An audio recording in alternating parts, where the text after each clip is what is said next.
क्यों कहा जाता है हनुमान जी को पवन पुत्र हनुमान? जब भगवान को दुष्टों का संहार करना होता है और अपने भक्तों की इच्छा पूरी करनी होती है तो भगवान अलग अलग रूप में धरती पर जन्म लेते हैं और ऐसे ही संयोग से पैदा हुए थे हनुमान जी। आइए जानते हैं पूरी कथा। मैं हूं आपकी राधिका और आपका स्वागत करती हुई जय माता चैनल में। आज हम जानेंगे क्यों कहा जाता है हनुमान जी को पवन पुत्र। पुराणिक कथाओं के अनुसार पूर्व जन्म में पुंजस्त्रा नाम की एक अप्सरा थी। पुंजस्त्रा देवराज इंद्र की सभा में एक अप्सरा थी। एक बार दुर्वासा ऋषि ने इंद्र की सभा में उपस्थित थे। अप्सरा पुंजस्त्रा बार बार अंदर बाहर कर रही थी। इससे गुस्से में होकर दुर्वासा ऋषि ने उन्हें कहा, जा, वानरों जैसी हरकत कर रही है, वानरी हो जा। पुंजस्त्रा ने क्षमा मांगी तो ऋषि ने इच्छा अनुसार रूप धारण करने का वरदान दे दिया।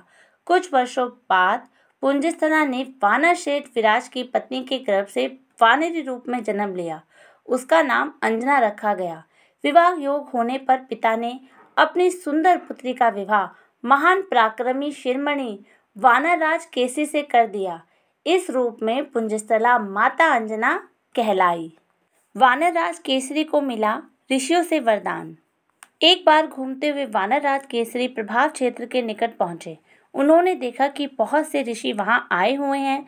कुछ साधु किनारे पर आसन लगाकर पूजा कर रहे थे। उसी समय वहां एक विशाल हाथी आया और उसने ऋषियों को मारना शुरू कर दिया। ऋषि भारद्वाज आसन पर शांत होकर बैठे हुए थे। वह दुष्ट हाथी उनकी ओर झपटा। पास के पर्वत शिखर से केसरी ने हाथी को यूं उत्पात मचाते हुए देखा तो उन्होंने बलपूर्वक उनके बड़े बड़े दांत उखाड़ दिए और उसे मार डाला। हाथी के मारे जाने से प्रसन्न होकर ऋषियों ने कहा, वरदान मांगो। केसरी ने वर मांगा, प्रभु, इच्छा अनुसार रूप धारण करने वाला पवन के समान पराक्रमी अथवा रुद्र के समान पुत्र आप मुझे प्रदान करें। ऋषियों ने तथास्तु कहा और वहां से चले शिखर की ओर जा रही थी। उस समय सूरज डूब रहा था। अंजनी डूबते हुए सूरज को निहारने लगी। उसी समय तेज हवा चल रही थी और उनके वस्त्र उड़ने लगे। इतनी तेज हवा चारों ओर देखती हुई उनकी कोई देख तो नहीं रहा, लेकिन उन्हें कोई दिखाई नहीं दिया। हवा से पत्ते भी नहीं हिल रहे हैं। तब अंजना माता ने सोचा कि हवा से पत्ते भी नहीं हिल रहे हैं, कोई मायावी राक्षस तो नहीं अदृश्य होकर देख रहा। उन्हें क्रोध आया और उन्होंने कहा, आखिर कौन है ऐसे जो एक पति प्राण स्त्री का अपमान कर रहा है।